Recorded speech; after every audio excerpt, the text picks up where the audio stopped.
សិភៅវិជ្ជាព្រលឹងវិញ្ញាណប្រតិបត្តិនិពន្ធដោយព្រឹទ្ធាចារ្យម៉ៅច័ន្ទសំណុំអានដោយនាងខ្ញុំលឹមធីតាជំពូកទី4បដិបត្តិវិបស្សនាកម្មដ្ឋានជាក់ស្ដែងជនណាដែលមានភ័ព្វសំណាងបានចូលរួមបដិបត្តិសមាធិវិបស្សនា10ថ្ងៃដឹកនាំដោយលោកគ្រូវិបស្សនាគូអិនកានឹងទទួលបានផលរំដោះចិត្តជាដំណាក់ដំណាក់ប្រៀបដូចជាឡើងកម្មចន្ទា1ដំបូងគេតម្រូវឲ្យរក្សានិងកាន់សិល5ក្នុងពេលបដិបត្តិសមាធិនៅមជ្ឈមណ្ឌលនេះជាកម្រិតរំដោះចិត្តថ្នាក់សិលនាំមកនូវការបន្ធូរលំហែភាពតានតឹងក្នុងខ្លួនបានមួយកម្រិត2នៅពេលចាប់ផ្ដើមបដិបត្តិសមាធិគ្រូតម្រូវឲ្យសិស្សថ្វាយកាយថ្វាយចិត្តថ្វាយសពយ៉ាងដល់ព្រះពុទ្ធព្រះធម៌ព្រះសង្ឃបើអ្នកបដិបត្តិជ្រះថ្លាបូជាថ្វាយបាននេះជារបត់ផ្លាស់ប្ដូរមួយយ៉ាងធំក្នុងដំណើរត្រាស់ដឹងក្នុងដំណើរធ្វើឲ្យបុគ្គលអញអ៊ីហ្គោតូចទៅស្ដាងទៅរហូតដល់រលាយសូន្យដែលជាបំណងនៃសមាធិទាំងមូល3លុះចូលដល់សមាធិលើដង្ហើមនោះជាការរំដោះចិត្តរឹតតែជ្រៅជាងមុនហើយមានប្រសិទ្ធភាពជាងមុនថែមទៀត4ហើយពេលនេះមកដល់កម្រិតសមាធិវិបស្សនាអ្នកបដិបត្តិសមាធិពិតជាបានទទួលឧបករណ៍ថ្មីមួយសម្រាប់រំដោះចិត្តខ្លួនឯងជីកយ៉ាងជ្រៅទៅក្នុងជីវិតទាំងមូលពោលគឺទីនេះជាកន្លែងសម្អាតចិត្តយ៉ាងស័ក្តិសិទ្ធិបំផុតដែលលោកគ្រូគូអិនកាហៅថាគឺជាការវះកាត់ធំមួយក្នុងចិត្តជាកន្លែងរំលាយ memory ពិពលរំលាយធម្មពលអាក្រក់ឲ្យអស់ពីក្នុងខ្លួនដូចជាធម្មពលកំហឹងការភ័យខ្លាចការបាក់ទឹកចិត្តការព្រួយបារម្ភជាដើមជាពិសេសបំផុត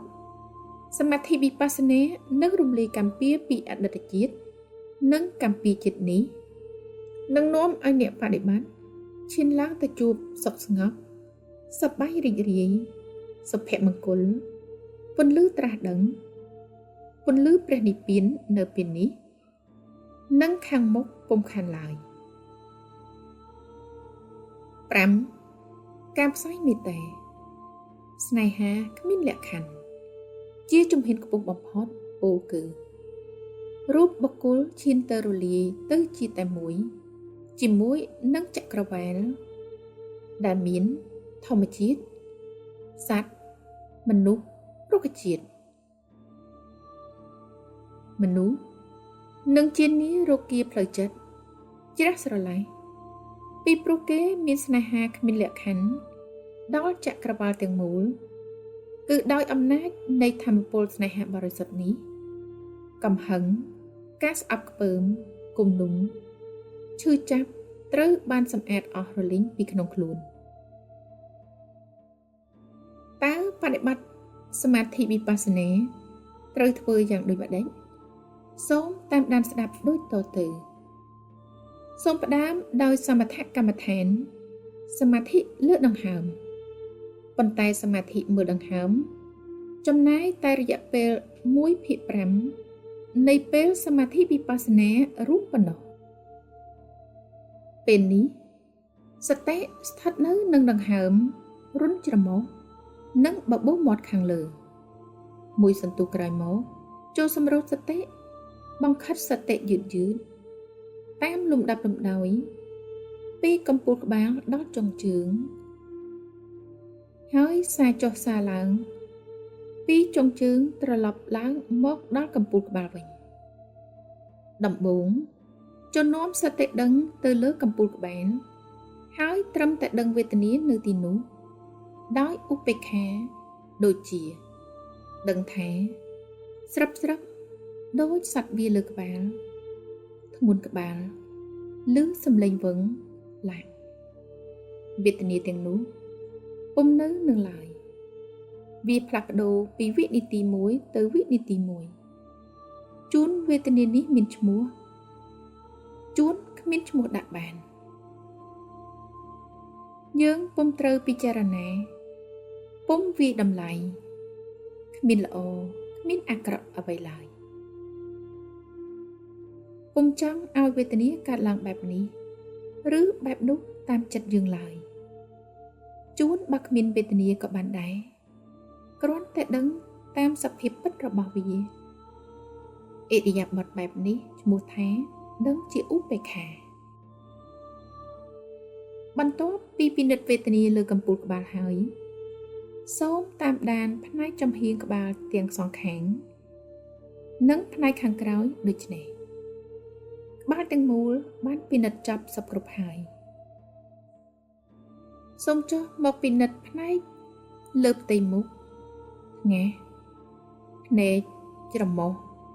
មាត់ត្រចៀកពាល់ចង្កាសូមតាមពិនិត្យវេទនាដូចរៀបរាប់ខាងលើដូចជាឃើញវេទនារួយក្របភ្នែកសាមក្នុងភ្នែកស្រវាំងភ្នែកច្រមុះតឹងច្រមុះសើមមាត់ក្រហាយស្ពឹកមុខឡាក់អ្នកពិនិត្យមុខសពគ្រប់ហើយបើកំពុងតែពិនិត្យវេទនាកន្លែងនីមួយៗស្រាប់តែបែកសតិទៅគិតរឿងផ្សេងដូចជារឿងឆ្លុះគ្នាពីថ្ងៃសូមភ្ញាក់រលឹកនាំសតិត្រឡប់មកការងារសមាធិទៅទៀតសូមប្រយ័ត្នកុំបណ្តើរខ្លួនឲ្យលងលក់ក្នុងរឿងរ៉ាវនានាពីមួយទៅមួយសូមប្រញាប់ភ្ញាក់រលឹកត្រឡប់មកការងារសមាធិវិញសូមបន្តពិនិត្យវេទនាសពកន្លែងហូរហែរៀងរៀបពុំរំលងឡើយបង្ខិតសតិបន្តិចម្ដងដូចជាដំបូងកំពូលក្បាលចំហៀងក្បាលខាងក្រោយមកផ្នែកមុខតមកពិនិត្យផ្ទៃមុខអស់ហើយសូមចុះមកបំពង់កមកស្មាទាំងសងខាងមកដើមដៃទាំងសងខាងគួយដៃកំភួនដៃកដៃប្រអប់ដៃម្រាមដៃលុះពិនិត្យដៃទាំងស្រុងហើយក៏បង្ខិតសតិឡើងត្រឡប់មកស្មាវិញតរៀងរៀបពីម្រាមដៃប្រអប់ដៃកដៃកំភួនដៃកែងដៃឡើងរហូតដល់ស្មា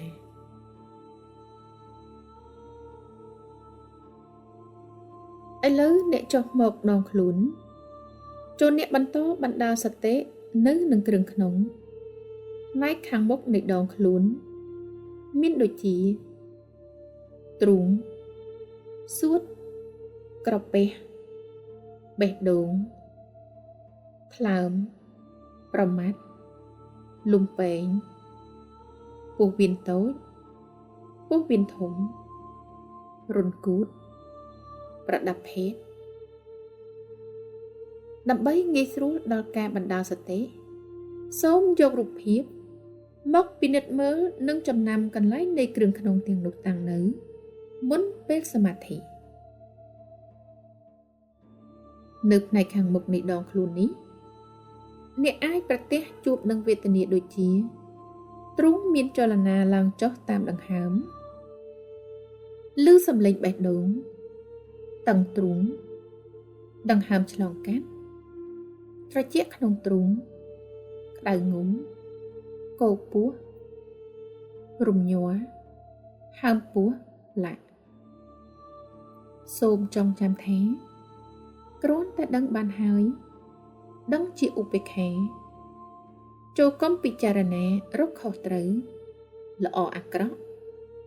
សូមដឹងតាមសភាពពិតរបស់វាបើមានកន្លែងណាមួយមានលក្ខណៈប្លែកដូចជាឈឺប្លែកឬអួលណែនប្លែក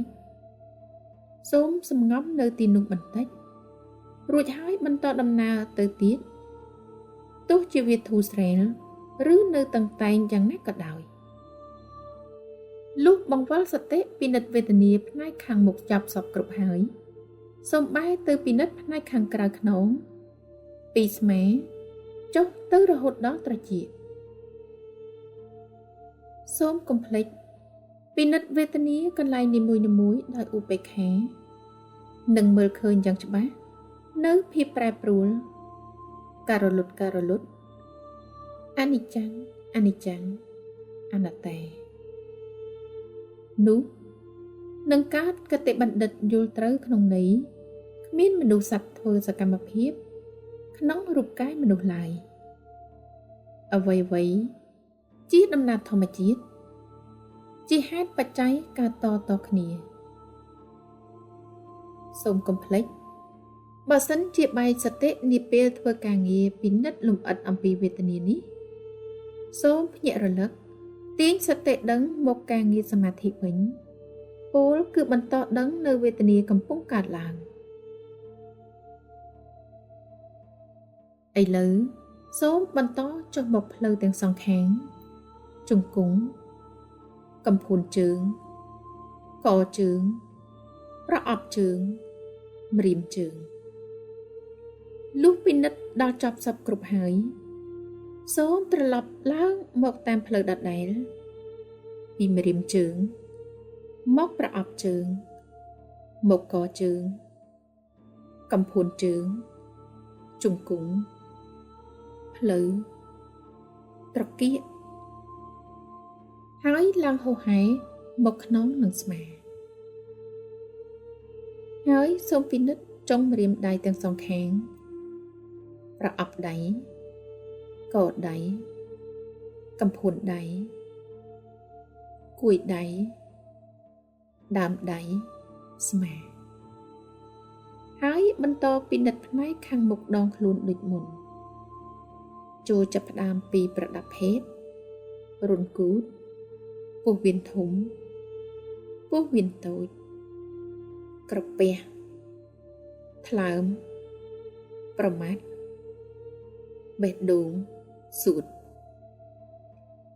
ចូលឡើងតាមផ្លូវដដែលរៀងរៀបរហូតដល់ស្មាកមុខក្បាលទាំងមូលមកដល់ពេលនេះការបង្វិលសតិយឺតបានមួយជុំហើយពលគឺពីកំពូលក្បាលដល់ចុងជើងហើយឡើងពីចុងជើងរហូតមកដល់កំពូលក្បាលវិញសូមសម្រុតសតិលឿនមួយដង្ហើមពីចុងជើងឡើងដល់កំពូលក្បាលមួយដង្ហើមពីកំពូលក្បាលចុះដល់ចុងជើងជាក់ស្ដែងពេលអ្នកដកដង្ហើមចូលវែងអ្នកហាក់ដូចជាឃើញពន្លឺរត់កាត់ពីចុងជើងឡើងរហូតដល់កំពូលក្បាលហើយពេលដង្ហើមចេញទៅវិញអ្នកហាក់ដូចឃើញពន្លឺរត់ចុះពីកំពូលក្បាលទៅចុងជើងបន្ទាប់មកអ្នកអាចបន្តបង្ខិតសតិយឺតទៅទៀតជាជុំទី2បើមានពេលការរៀបរាប់លម្អិតខាងលើនេះជារបៀបមួយដែលខ្ញុំបដិបត្តិដែលអ្នកអាចនឹងធ្វើតាមដំណើរដែលសមស្របរបស់អ្នកផ្ទាល់តែសូមចងចាំថាការបង្វិលសតិយឺតត្រូវធ្វើឲ្យសពកន្លែងនិងហោហែបន្តបន្ទាប់ហើយម្យ៉ាងទៀតសូមប្រុងប្រយ័ត្នចំពោះនិវរណធម៌ទាំង5ដែលតែងតែងើបមុខមករារាំងការព្យាយាមរបស់អ្នកសត្រូវទាំង5ដែលអ្នកគួរតែចងចាំមាន 1. បំណងប្រាថ្នាចង់បានលទ្ធផលសមាធិយ៉ាងនេះឬយ៉ាងនោះសូមទម្លាក់បំណងប្រាថ្នាចេញពេលបដិបត្តិ 2. ទាស់ចិត្តគំនុំគុំគួនពុំអត់អន់ទោសដល់ខ្លួនឯងនិងអ្នកដទៃសូមប្រឡែងខ្លួនឲ្យស្រាលដោយទម្លាក់ទោសបីសពយ៉ាងចេញ 3. ការខ្ជិលច្រអូសធុញថប់ ប្រុសធ្វើដដែលយកលេសយ៉ាងនេះឬយ៉ាងនោះកិច្ចពីការបដិបត្តិ 4. ទម្លាប់រីមាយរស័ព្ទរសល់បណ្ដាលបណ្ដោយចិត្តពុំអាចតាំងនៅមួយកន្លែងបាន 5. ការសង្ស័យថាសមាធិនេះពុំនាំទៅដល់ណាឡើយសូមអ្នករវាងពិនិត្យយ៉ាងយកចិត្តទុកដាក់កុំឲ្យសត្រូវទាំង 5 នេះវាមករំខានអ្នកមុននឹងបញ្ចប់សមាធិសូមអ្នកផ្សាយមេត្តាដល់សពសត្វគ្រប់ទិសទីឲ្យគេបានជួបសេចក្តីសុខរួចរំដោះសុខដុមរមនាសុភមង្គលតរៀងទៅដោយរូបអ្នកផងដែរបានអ្នកបដិបត្តិបែបនេះដោយព្យាយាមអំណត់ទៀងទាត់អ្នកនឹងពិសោធន៍ឃើញការផ្លាស់ប្ដូរមួយយ៉ាងធំធេងអស្ចារ្យពីក្នុងខ្លួនមកជីវិតថ្មីនឹងចាប់ផ្ដើមជីវិតរួចរំដោះជីវិតសប្បាយរីករាយសុខដុមរមនាសុខសន្តិភាពសូមព្រះពុទ្ធប្រទានពរដល់លោកអ្នកគ្រប់គ្នាសូមឲ្យបានសម្រេចសូមឲ្យបានសម្រេចសូមឲ្យបានសម្រេចដោយប្រាថ្នា